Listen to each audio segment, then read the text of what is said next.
ម្ដងបងចង់តែបាត់ខ្លួន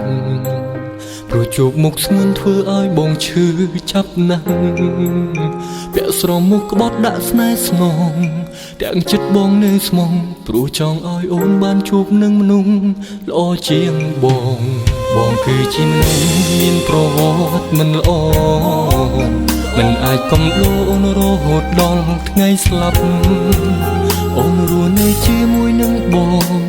មានតែការឈឺចាប់អូនត្រូវបាត់បង់កិត្តិយសក៏ព្រោះតែបងអនាគតអូនកុំផ្ញើនឹងមនុស្សបែបនេះអូរមអ្នកនេះមិនសើសមនឹងអូនទេអនាគតអូននឹងល្អបើស្រឡាញ់គេសពបងបានទេគុំនៅនឹកនេះទៀតអីជាតិនេះឆាចោលស្នេហាបងហើយនឹងអូនបងសុំដកខ្លួនទុកឱកាសឲ្យអ្នកថ្មីស៊ូបជួបបេះដូងឲ្យកាន់សិលទាំងរីងរៃព្រោះចង់ឃើញថ្លៃមានស្នាមញញឹមម្ដងទៀត